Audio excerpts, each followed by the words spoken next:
Welcome.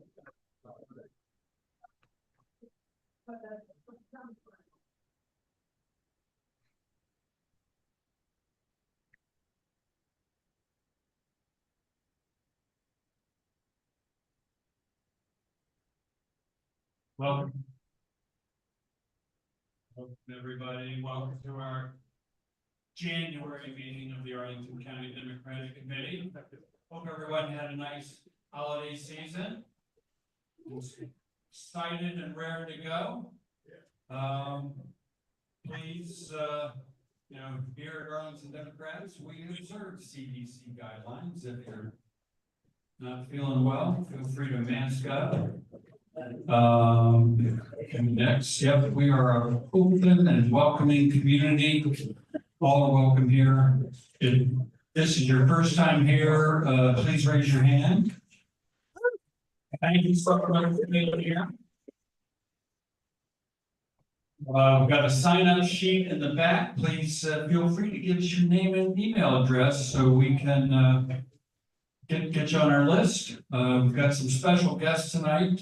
Ray Anderson is with us, helping petitions for the Spanberger campaign. If you want to talk to Ray, be sure to see him before you leave. Let's go to the next slide. Yep, we had election results. 2025. Congratulations to, and they are probably sworn in now, to Senator Kanan Srinivasan and Delegate J.J. Singh. Beyond Arlington knocked on a lot of doors and made a lot of phone calls. I know a lot of folks wrote postcards, probably families. So thank everybody for all the work that they did there. And I'm going to leave any of the details to Kip when he gives his presentation. We have not had our steering retreat yet, but so we haven't put together our formalized goals for 2025, but I can assure you that there will probably be some even components of resistance to this incoming administration, some organizing to make sure that we're ready to elect Democrats in 2025, and as always, a lot of community building to make sure we're out there with all the other folks in our community. And next slide. Got a few announcements to make. Before I get to this, I want to just say that our senior lunch is going to be next Tuesday at Busboys and Poets. And we're going to have Kathleen Clark. Kathleen Clark will be the featured speaker, so feel free to join that. Also, our executive director reminded me we're going to have a lease committee to review our office space in Crystal City. If anyone has interest in being on that, I've got a couple names already so far, but if you're interested in that, come see me or come see Howard, let him know. Hey, right around the corner, January 18th, MLK Day of Service. It's organized by Volunteer Arlington. Is where the QR code takes you.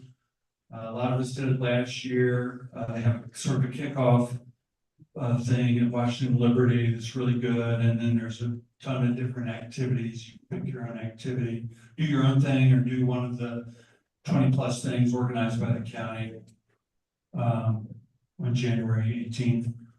Same day is the People's March.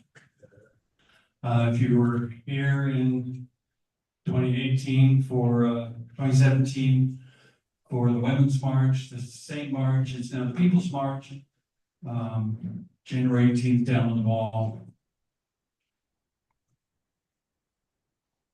Also, we've got some of our esteemed members are hosting a fundraiser for the former Congresswoman Abigail Spanberger, Monday, January 27th. Feel free to take a picture of that, or I know Tony Weaver is with us in the back of the room, probably somewhere. Talk to Tony, there's Tony right there before you leave if you want any more information on that fundraiser. Coming up really soon is the next DNC meeting. So we're really lucky tonight to have one of our newest members of Virginia's representation in the Democratic National Committee, former Fairfax County Chair Brian Graham. Brian's going to come up and tell us about it. Thanks, Steve, and thanks everyone. Yes, my name is Brian Graham. I am one of the 5 elected DNC members in Virginia. We also get the chair and vice chair of the party. And then there's, I think, one appointed person as well that is also a Virginia resident. But we're some of the people that get to vote at this next meeting. So the DNC's winter meeting starts on the 28th of January, I think, or 29th. And the culminates on February 1st is the day where we will be having elections for a new DNC chair, a new leadership. So really, my point was just to come tell you a little bit about that, right? That it is happening. And as one of your elected DNC members, if you have an opinion on it, if you want to chat about it, whatever, find me after the meeting, or go to my website, which is my first name, last name.com, briangraham.com.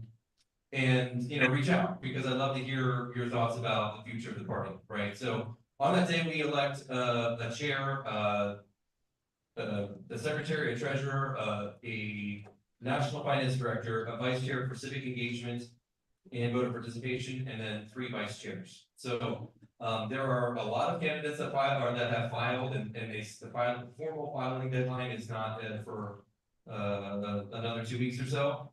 I think there's about 8 people running for chair right now. But you can go to my website, briangraham.com, and click on DNC updates. There's information about who's running on there as well, and kind of some of the process. But I think that's really it, unless, Well, we'll probably have time for a couple questions, and I'll tee it off with one. I know. So the meeting is at Washington Harbor, right? Oh, that's right. So the question was where is this meeting location? This meeting is located at National Harbor at the Gaylord Convention Center. So it will be, And are there some events Thursday and Friday that some of us might be able to attend? Yeah, so there are caucus and council meetings on Thursday and Friday, and a lot of those are open to the public too. I mean, the meetings, especially space, kind of a lot of the meetings you can attend as long as there's space in the room, basically. So those 3 days, there are plenty of opportunities to head across the river and check out things over there. Anybody have a question for Brian? Come on over here. Who do you think is currently leading to become the next DNC chair? Who do you think is most likely going to help us win in the next few elections? Okay, so the question for online was who is leading and who do I think is going to win or help us win the best? I think right now, I believe that the 2 kind of leading chair candidates are Ken Martin, who is the chair of the Minnesota the state party, and Ben Wickler, who is the chair of the Wisconsin state party. There's a lot of things that I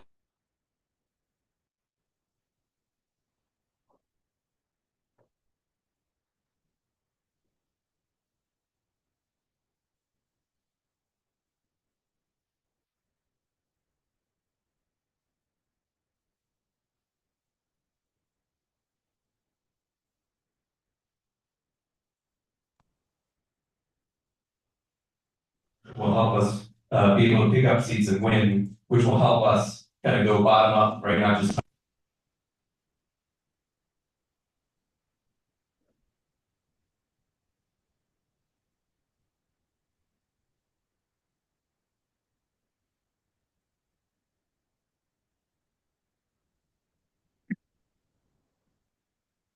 more effectively, more broadly, right? His credentials from Move On, I think kind of fit into that, where we really need to kind of sell the value of the Democratic Party, why we exist, why we're fighting for Americans, for workers, right? So that's where I'm seeing it right now. But there are a whole bunch of other candidates that are running.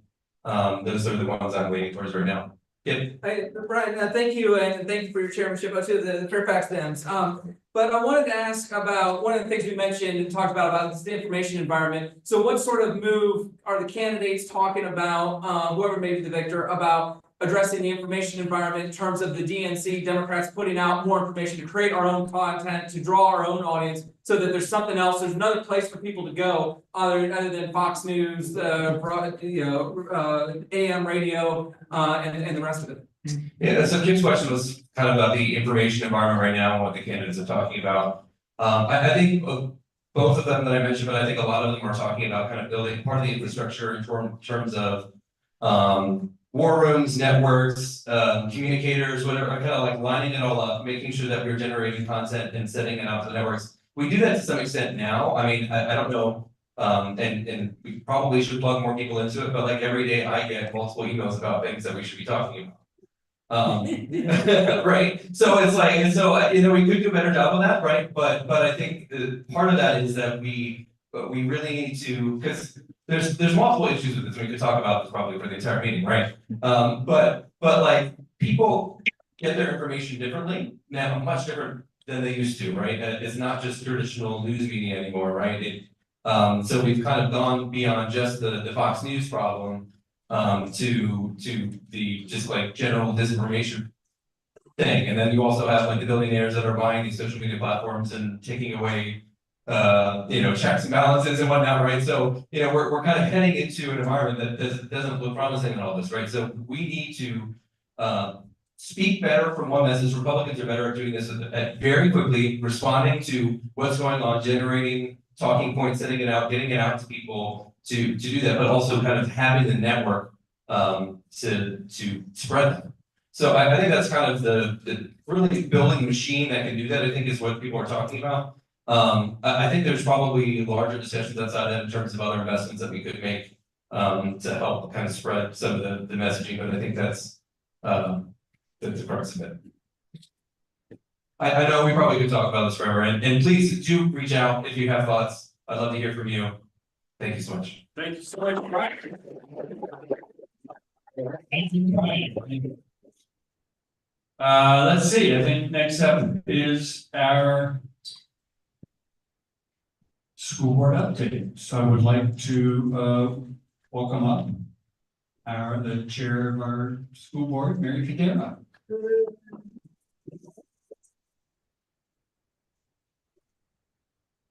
Good evening, everybody. I'm grateful, Steve, thank you for giving me this opportunity to share a few updates from the school board. I will be brief.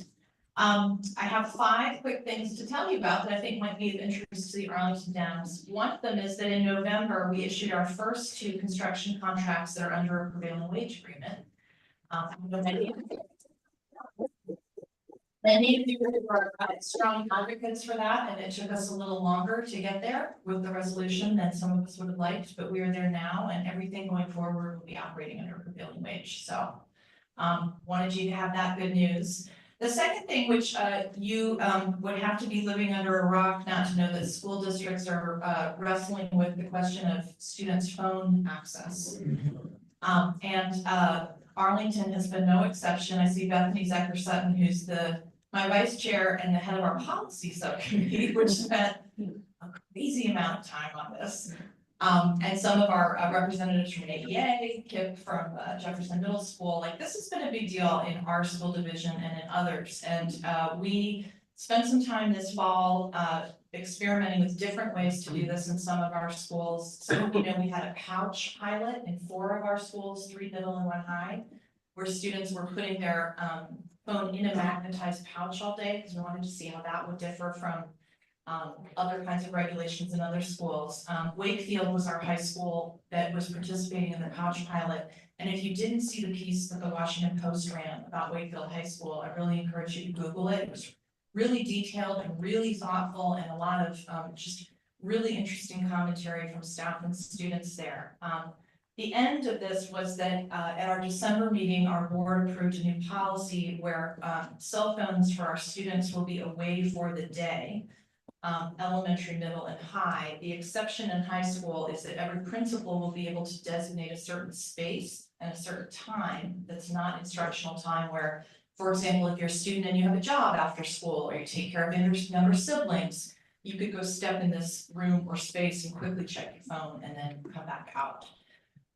This is a new thing for us, and the first day where we really put the pedal to the metal is tomorrow, when our students go back to school. And I can tell you that my 15 and 17-year-old are not delighted at all about this. And they have figured out that instead of texting me, they can email me on their school issued devices. And it's resolved to email me about 15 times a day and express something that happens.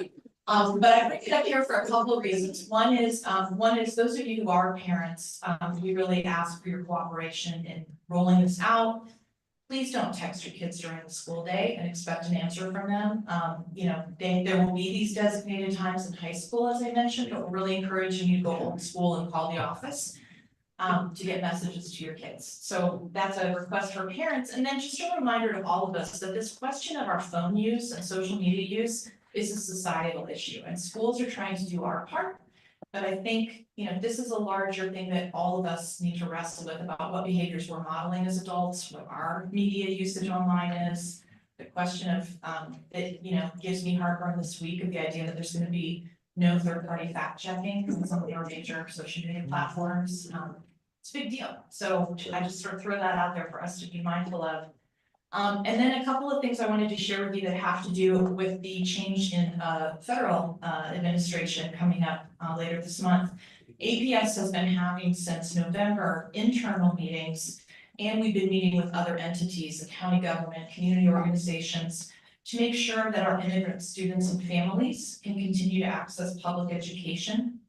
We're not certain what will happen with the incoming administration, but we want to be prepared, and part of that preparation has been training all of our school staff in how to handle potential situations that might come up. And we've also been talking a lot about keeping student and family information and data as private as possible. So I just want to reassure those of you that are worried about that, as I am, that we're taking that quite seriously.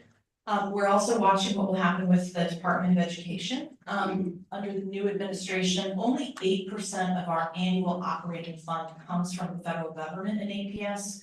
It's a smaller chunk for us than some other school districts, but nonetheless, 8% is quite a bit, and it funds important things like our programs for students with disabilities under IDEA. It funds English learner work, it funds Title I, and of course the regulatory piece of this in terms of Title IX and ensuring civil rights. All of these are really important things that come out of Department of Ed. We're also watching what happens with other departments, and an example of this would be we're trying to convert our school bus fleet to electric, and we're going to be able to get 5 new buses this year, electric buses, through an EPA grant. We don't know what's going to happen to programs like that. So there just could be a lot of changes on the horizon that we're trying to be mindful of and watch closely. And then the last thing I wanted to give you an update on is our budget for APS. We have been trying to be very clear and transparent since the summer that we are anticipating a fairly significant budget shortfall this year. There's not a dollar figure attached to that because there are some moving parts that we're still working on, but it will be significant. And we have been working really hard on that since the summertime. The school board working very closely with the leadership of APS. And we've been looking to try to identify potential cost savings measures and keep an eye on the things that we know are investments we want to make that are strategic, that sort of move us towards our priorities. We have had our finance team doing a lot of due diligence and analysis of different cost saving measures that other school districts have taken. So we're not the only school district in America that's in this situation. So we looked at the summertime at what kind of measures other districts in similar straits have done, what ones might be appropriate for Arlington. We've done a lot of due diligence, our finance team. And we also have been working with an outside consulting firm that helps school districts do this, what I call scrubbing the budget exercise, to try to find where there might be inefficiencies or cost savings. All of that will come together. And we will be presenting the budget on March 13th. We're doing that a little differently this year, where the superintendent and the school board together will present a proposed budget, because we think it's reflective of the really close, different kind of working relationship we've had this year. I want to reassure those of you that hear that is not meant to be an end run around community engagement. There will still be plenty of opportunities after March 13th until May, when we vote on the budget, for public hearings and work sessions, and there will be a full complement of community engagement opportunities. But that is work that's taking up a lot of time and attention for us. We are also coordinating really closely with our county board colleagues and the county manager as they work through their budget process. Just this week, we had meetings to kind of make sure we have a shared understanding of our economic outlook in Arlington over the next 2 to 3 years, so that we're all working from the same set of information. And I'm really, really grateful to have Takis Karantonis as our chair, overlapping with my term as chair, because I feel like we will work in true partnership to achieve the best result for all of the members of our community. And I'm just really grateful for the spirit of collaboration that Takis and his colleagues have shown to the school board. So thank you. Those are my updates. I don't know if I have time to take a quick question or two before I do my other piece of business. Is that okay? Does anyone have a question? I saw front row, and then I'm going to come back to you. Yes, sir. What are the key drivers for the shortfall in the budget? So the shortfall in the budget, that's a great question. There is a structural issue with our school division's budget, and we are not alone. If you talk to Fairfax or other localities, they will tell you the same thing, that the revenues we have coming in are not keeping pace with the needs of the student population we're trying to serve. So even though you see enrollment holding flat, for example, in Arlington right now, we're not in this enrollment climb that we were for about a decade. Our enrollment is holding flat, but the kinds of student needs that we're seeing and the populations we're trying to serve require different kinds of staffing. An example would be the growth that we have experienced in our English learner population. If we want to provide really high quality instruction to English learners, they should be in the general education classroom with their native English speaking peers, with a co-teacher who is working with the general classroom teacher as kind of a best practice for English learner instruction. That staffing model requires more people. So those kinds of changes, or in our special education population, we made an investment 2 or 3 years ago where we hired a significant number, it was more than 30 new one-to-one assistants for students that needed an aid one-to-one. So these are the kinds of investments that we're making to try to make sure that all of our students have the resources they need to be successful in schools. The other thing I'll just say is that at the state level, Virginia is underfunding education in a pretty significant way. And so the JLARC study that was done a couple of years ago at the state level identified that there's significantly more investment that could be happening at the state level for funds that would come to Arlington. We are predominantly funded by local revenue. We are about, I think it's about 70 to 80% of our money coming from the county, from the tax revenue. A smaller piece of the pie from state, I think we're about 13%. So even though that state share is smaller, it still is significant for us. And the calculations we've done show that if we were fully funded the way the JLARC study recommends, we would be getting in excess of $50 million more per year at the state level. So these are some of the things that we're talking to our wonderful state delegation, and they've been in Northern Virginia. Our state delegation is fantastic, and they've been fighting for this, but it's a battle that we're still fighting. So I hope that helps. Is that partly due to Trumpkin? It precedes him, actually. It's been an issue before. There was a hand over here.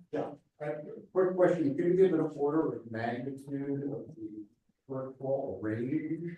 Yeah, we're in the tens of millions, and it's a question of how many tens we're talking about. Yeah. We have a question online. Daniel Davis asked, what is the outlook for state investment in schools given the budget surplus at the state level? This would be a better question for Barbara Favola or other folks that are much more seasoned and knowledgeable about state allocations for education. I don't think, I think that we are watching really closely what happens in the elections next November to see whether we will have a governor who's more favorably inclined to fully funding our schools, and hope that will be the result that we'll achieve. But we've been really grateful, as I said, to our Northern Virginia delegation for not just funding, but fighting the good fight on things like censorship of books and rights of some of our more vulnerable populations. Okay, I know we need to move on, and so I think I'm also the bridge between the school board update, where I was just speaking to you as the chair of the school board, and now I'm taking off my school board hat and I'm talking to you, my imaginary school board hat. I'm taking off that hat and I'm talking to you as a private citizen and as a potential candidate. Because as you know, there's a seat that comes up on the school board this year and it's mine. So I'm gonna be the bridge between that agenda item and then moving right into candidate announcements. So, what I wanted to say to you tonight is that it has been my absolute joy to serve on the school board for the last 3 years. It is truly the most purposeful and fulfilling work that I have ever had in my life. I have loved meeting new people, including many of you, learning new things, stretching myself, and feeling like I'm contributing to important positive changes in our schools. And I genuinely believe that I would be happy doing this work forever. I say this despite the demands and challenges of the job, some of which I would never have chosen for myself or made public in the way that happened for me in the past year. If I didn't love this work so much, then the toxicity that has been aimed at me personally from some of my former colleagues would have driven me out the door already. It is no secret that I have concerns about the ArlDems caucus process connected to school board elections. I am really grateful to the Dems for opening a forum on this topic in 2022 and making some reforms based on what you all heard. I'd ask you now to consider some additional feedback on the caucus. If I've done my research correctly, I would be the first candidate standing for re-election who has a 9-to-5 full-time job, the school board job, the extra work of being chair, and a partner and school-age children at home. That is indeed a lot. Holding the caucus means that someone like me needs to figure out how to do all of the things I just described and add a few months of extra campaigning in the spring before the state's June filing deadline, which is really legally the time that school board elections could launch. This spring, I will also be leading the school board and the community through some serious and overdue budget work, which I just described to you. And I love a good challenge. Until very recently, I believed that I was up for the challenge of campaigning for a second term. But added to all this, I'm navigating a serious family situation that needs my time and energy for the foreseeable future. As you can tell, I'm struggling with it, and I need to acknowledge my limits. I can't run a campaign right now and take care of myself and my family at the same time. So I will repeat that I love this work, and I hope that sometime in my life I will have the opportunity to do it again. But in this campaign cycle, I will not be seeking a second term. In choosing your next school board member, I really urge you to prioritize certain habits of mind over specific domain knowledge. APS knowledge can be learned. What cannot be learned, I am convinced, are the dispositions of curiosity, humility, open-mindedness, and self-scrutiny. My work on the school board has never been about me, and it has never been about being part of an elite group that believes rigidly and narrowly in its own insular correctness and expertise. My work on the school board has been about learning from you, listening to you, and then exercising my best judgment on your behalf. In the upcoming election, I encourage you to listen closely, to discern if candidates hold a genuine belief that good ideas and valuable perspectives can come from all parts of this community. And if candidates' sense of accountability to the community they serve will extend beyond election day.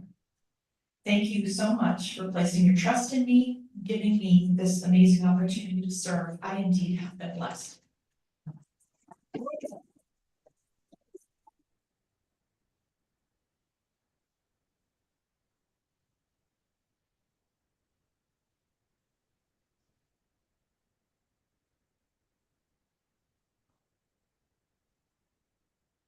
Thank you so much, Mary.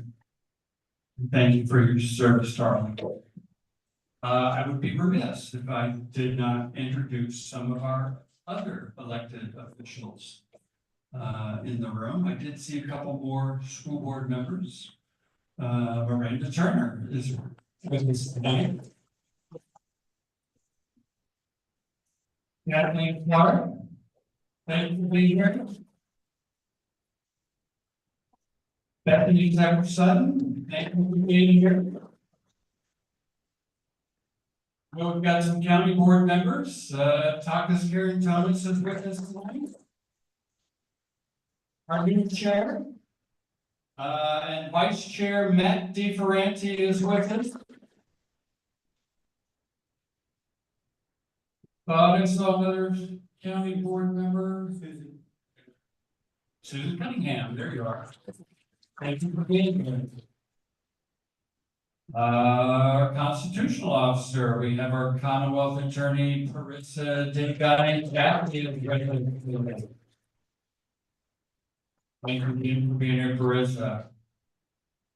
And have I missed anybody? And I also see that we have a former school board member, Noah Simon, with us tonight. Thank you for joining me. All right, so now we've got a few more candidate announcements. Without any further ado,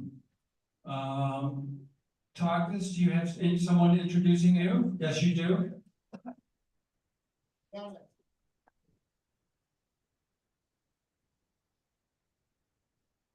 Good evening, everyone. My name is Adriana Torres. I'm part owner of Special's Hair Salon and co-founder of the salon and founder of AT Design Studios. My family arrived in Arlington, Virginia in 1990 with very little when I was 6 years old. We were fortunate enough to arrive in Arlington, Virginia. And with time, we found that there were many people that were willing to help us, both in school, after school, volunteers, many people in this welcoming community. In 2010, after a very long year of planning and finally opening Café Sazón, on a random day, Takas came in with a great big smile, and that's the first time I met him. I was curious and delighted by his Spaniard accent, so we both spoke in English and Spanish. And I was able to explain all the concepts and the ideas of Café Sazón. I didn't know it at the time, but he was the executive director of CPRO. Over the years, Takas and I have become great friends in talking about architecture, urban planning, diversity, affordable housing. So I can personally tell you that these are topics that he deeply cares about. If you do a little bit of research on Takas, you'll find that he is very accomplished and has so many things on her resume. But the reason why I'm excited to introduce him today is because to me and my family, he's the kind of person that helps you without having anything to gain. He's the kind of person who listens to multiple ideas and is able to listen to multiple issues and comprehend them in a deep manner, in a profound way. He's a fighter for Columbia Pike and the people, a fierce advocate for the diverse community. He reminds me of those people that we first met when we got here. And he is a helper, if you know that. Me and my family have encountered many great people, and to me, he's a true Arlingtonian. Please help me welcome Takas.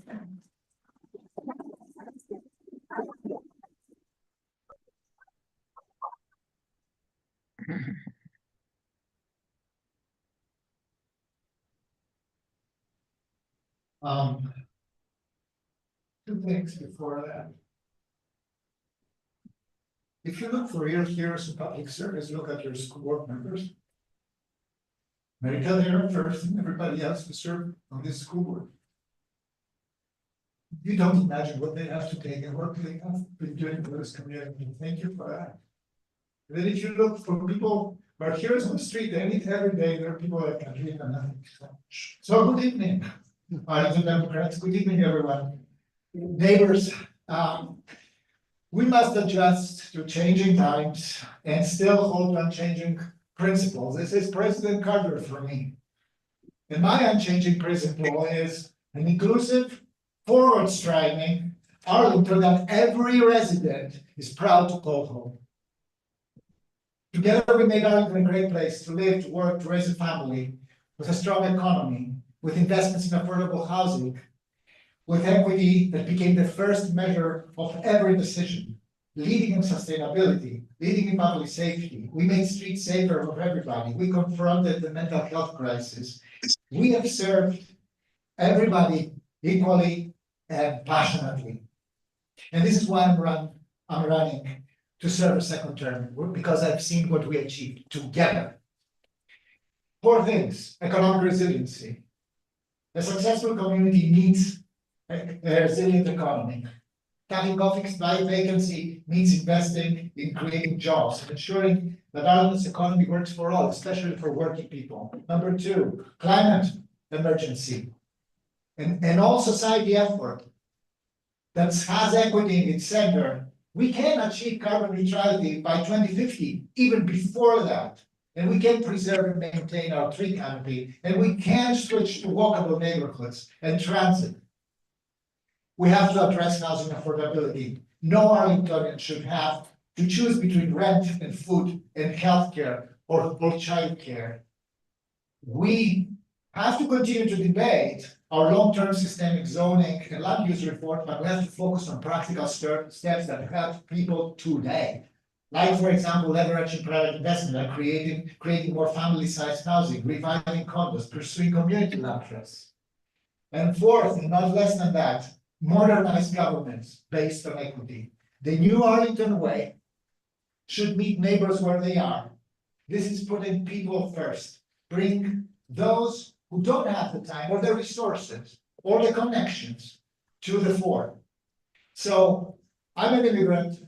Immigrants run for 2 reasons. First of all, because they're passionate about what they're doing. I'm passionate for local government. And second is they run with a purpose.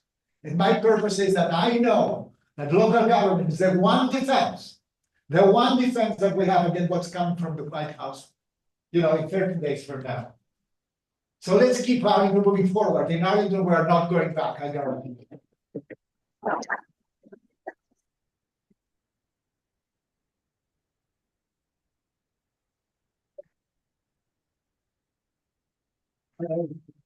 Thank you, Takas. All right, we have one more county board candidate, and it's James DeVito. James, come on up. James, you got. No one is introducing you, so we have a total of 4 minutes. Thank you. Thank you very much. My name is James DeVito. I'm running for the Arlington County Board of 2025. I want to begin my remarks tonight by thanking Mr. Baker for giving me this time. And I want to thank all of you for coming out on this cold winter evening.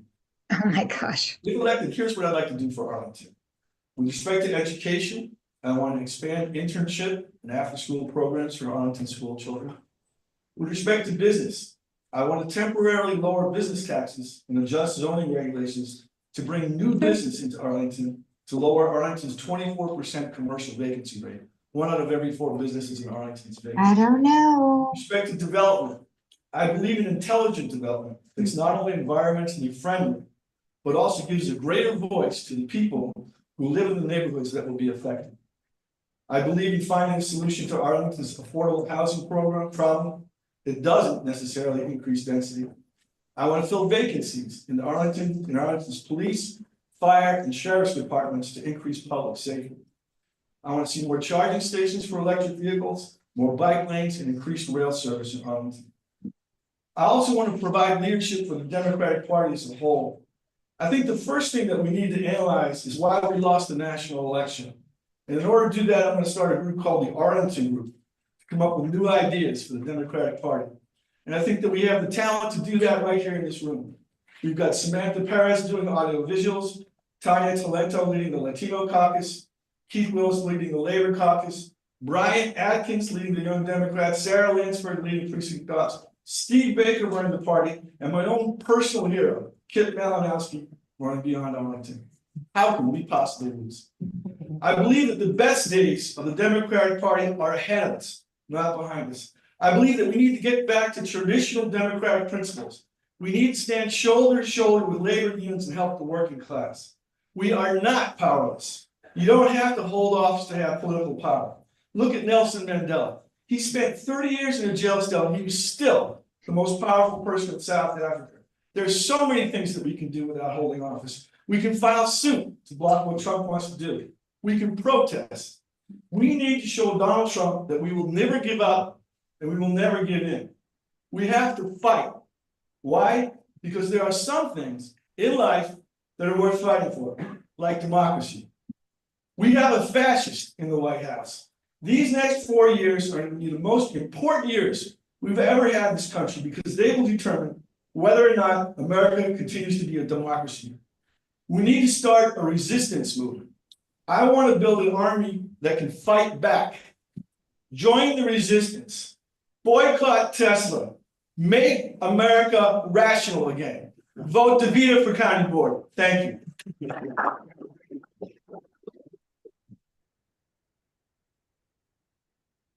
James. Thank you, Steve.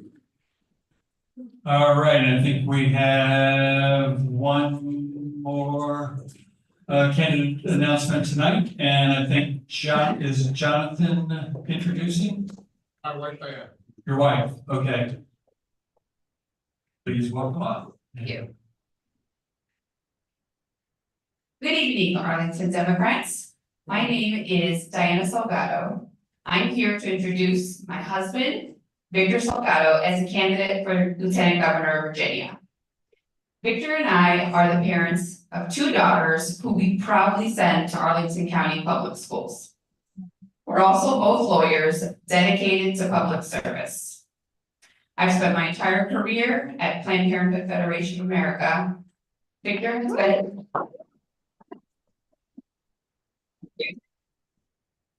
has spent most of his career as a corruption prosecutor. Now, when Victor told me he wanted to run for lieutenant governor, I was honestly a bit overwhelmed. I was still processing my own emotions, which ranged from fear, sadness, anger from the results of the presidential election.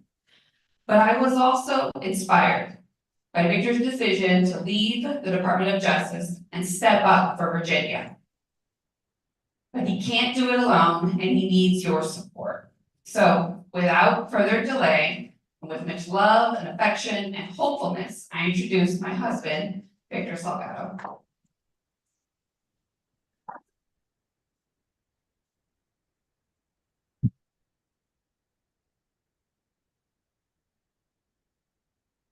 Good evening, Arlington Democrats.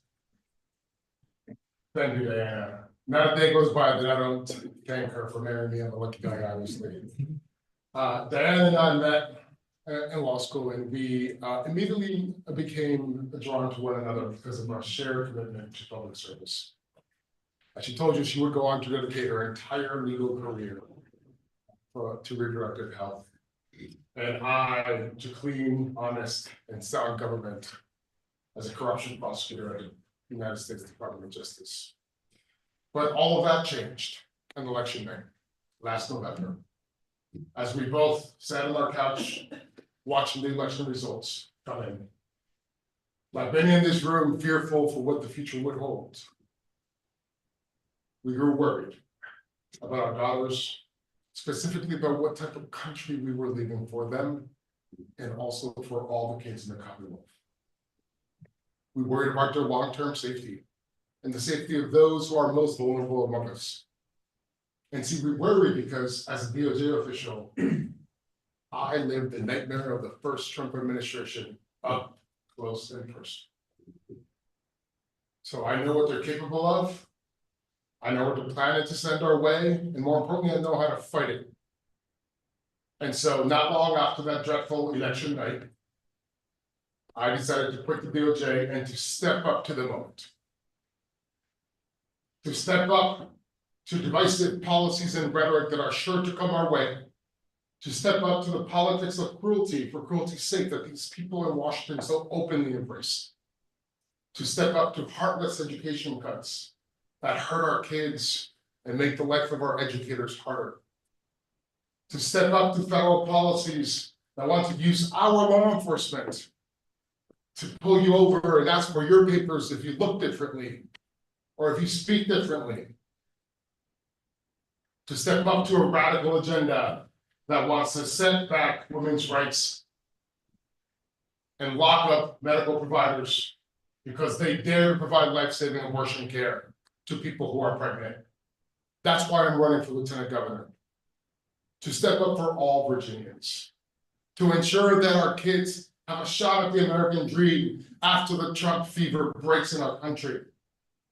I'm running to reclaim and reaffirm that fundamental American belief that says that here in the Commonwealth, we don't suffer bullies because out of the powerful many, we step up as one voice.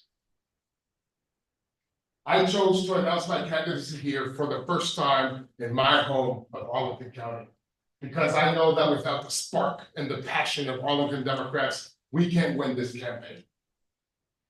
And so, if you feel the same passion, commitment, fire that I do, I ask that you join our campaign, that you spread the word, that you collect signatures, that you do what you can. And if we all step up together in November from Richmond, Roanoke, Hampton Roads, Northern Virginia, we will flip the lieutenant governor's office from red to blue, and we'll get through this mess of the next 4 years together. So we're Arlington, together, let's step up. Thank you.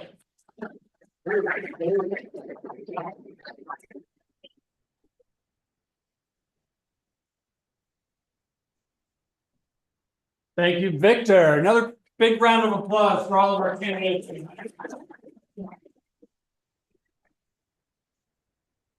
Thank you all for your courage and conviction, and look forward to the primary. Do we have a representative from precinct ops? I did not see Carol or Fran. Just let's go to the next slide. I think they had a couple, just a couple brief announcements. Gearing up to elect Democrats. If you're interested in organizing in your neighborhood, reach out to us at precinct operations at arlingtondemocrats.org. I know we always recruiting precinct captains. So if you're interested in getting started, that's how I got started. I think it's where a lot of people started. It's a lot of fun. Their book club is starting up again in February. I think that was a big success last year. Please join that. Let me welcome up Kit Malinowski with Beyond Arlington.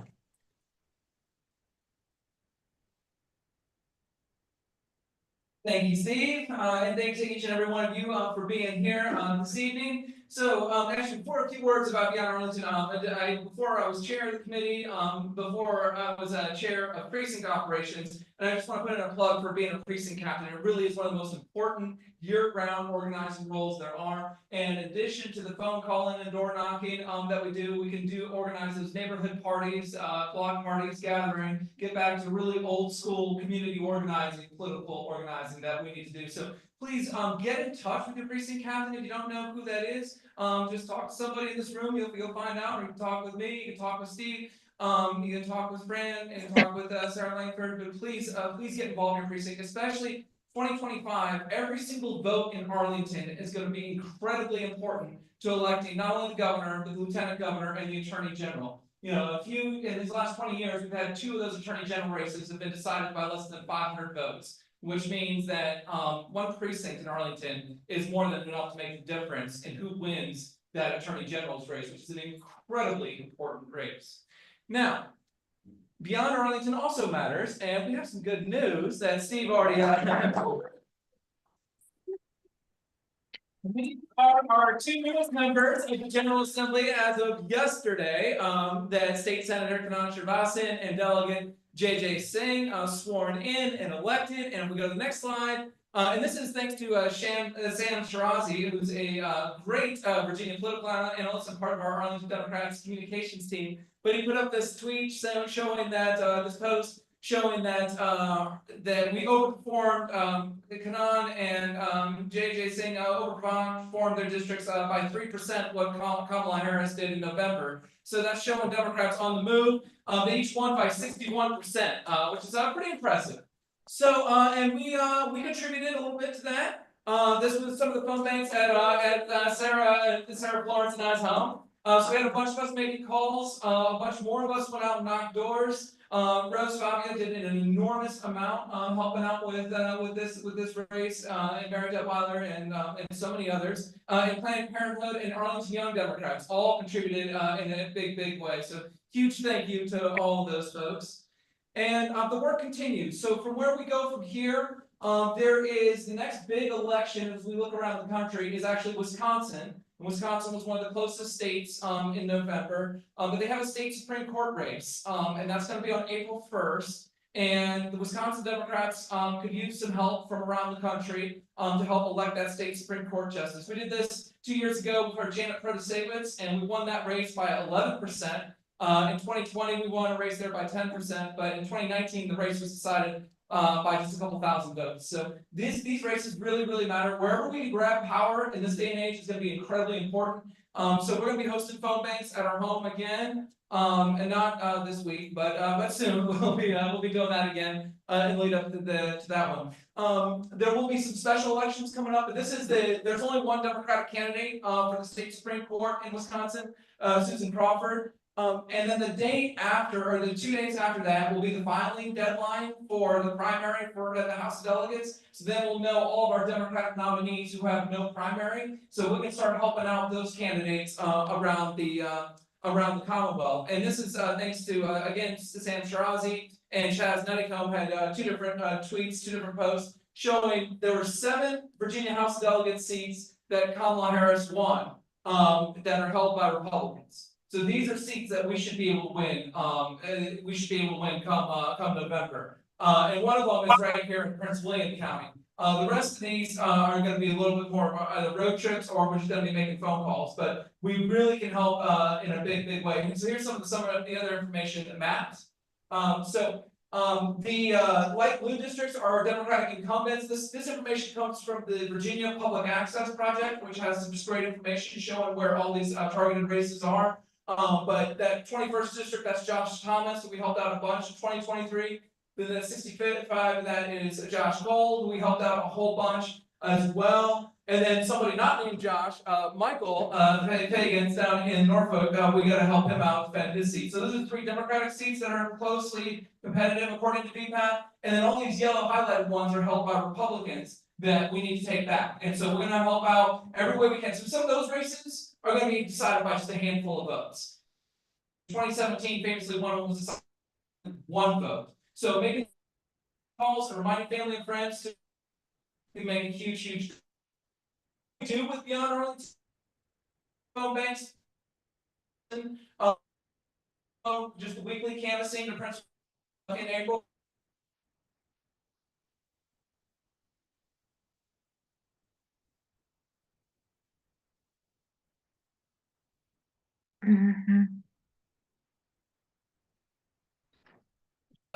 To his administration, there's some vacancies in the House of Representatives. We're going to be looking at those races and seeing if we've got some competitive races there. If some of those are competitive, we'll definitely be helping road trip doing calls there. But I want to say that in this day and age, getting involved, whether that's the community organizing, the precinct organizing, the calling, the knocking, just the doing of something feels good. It gives me hope every day. I love it when we win, but it's just important day in and day out to be involved. So I'm gonna be sticking around. I'll be sitting right over here. Come up, say hello. But please get involved in your precinct, get involved in Beyond Arlington, and thank you so much for being here tonight. Thank you, Tim. And let's see, do we have, who is here from outreach? Zach, come on up.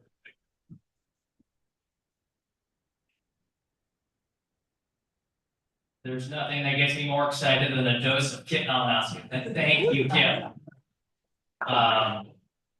First of all, just to preempt any questions, for anyone who's wondering, who are you, what have you done with Zach Clinic? I'm attempting to grow a beard, so it's me. Real quickly, priorities for 2025 for outreach. We want to continue to establish long-term relationships through community service oriented events, so we will continue that work. Next slide, Sam, please.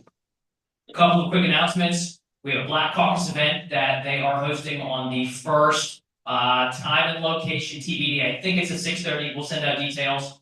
We have 2 caucus leadership vacancies, Equality Caucus and the Disabilities Caucus Leadership Board. Both need people to help their leadership teams. So if you have interest, please come talk to me.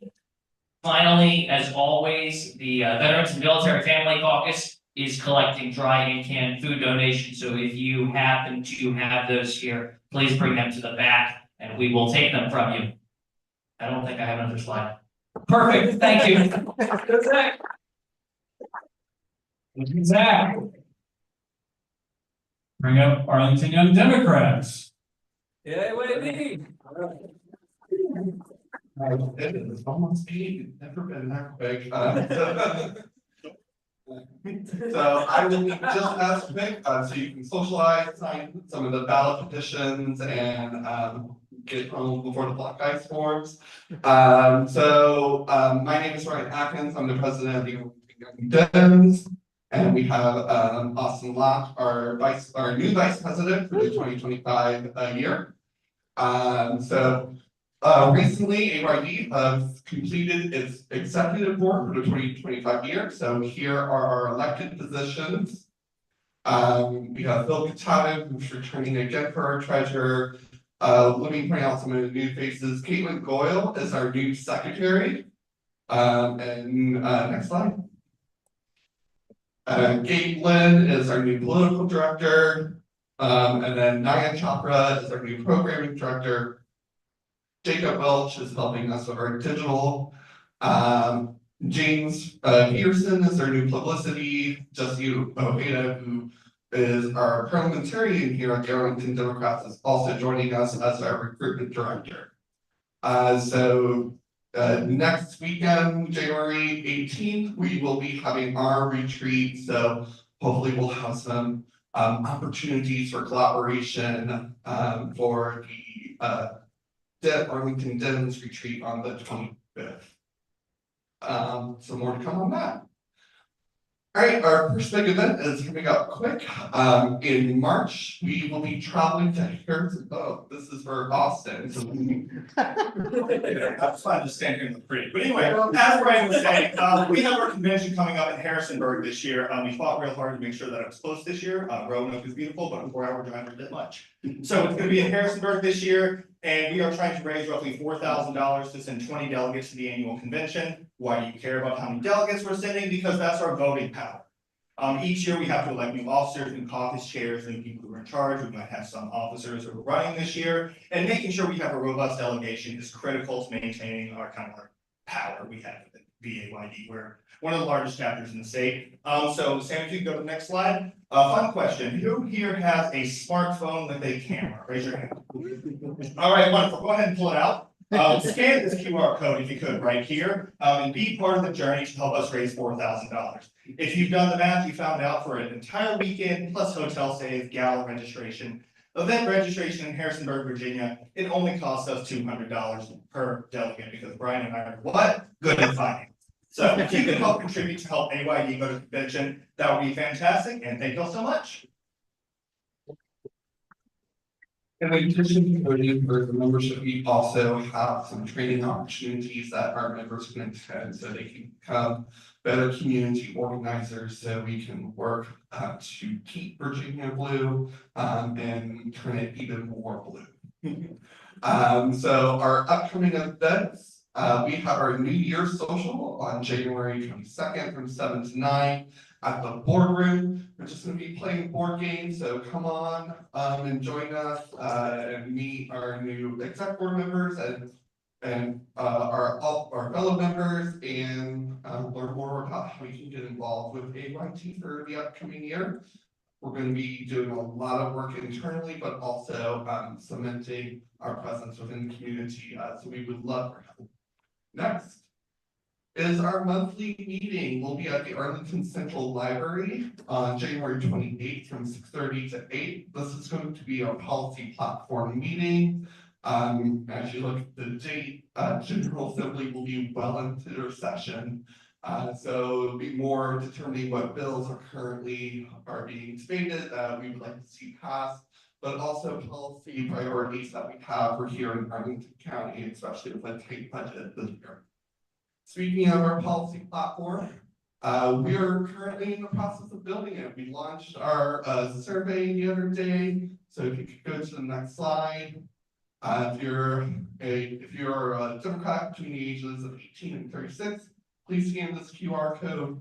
We'll have a series of questions and free response, so you can tell us what is impacting you as a young Arlingtonian, so we can, go to our delegation to Richmond, and then also talk to our elected officials here in Arlington about what policy priorities, we would like to see, both in the near term and in Arlington 2050 plan. And this is our QR code if you'd like to follow us on all of our socials along with our website. And with that, I will hand it over to Steve. Thank you, Arlington Young Democrats, and thank you everybody for being here tonight. Don't go way too quick. One last reminder, we have these really nice t-shirts on sale in the back of the room. Just see Carol in the back if you're interested. Terrific shirts. And we've got a lot of petitions in the back of the room. Make sure to sign all the candidate petitions before you get out of here. Really important to help folks get on the ballot. Again, thank you so much for being here. We've got a busy couple weeks coming up. Really excited about yesterday's election. Really looking forward to our MLK Day of Service and the People's March and everything I know is heading our way. So thanks again for being here. Again, stick around. We don't have to be out of the building until 8:45, so you got a little bit of time. But please meet some folks, sign our sheet if you're new, and again, hope to see you next month.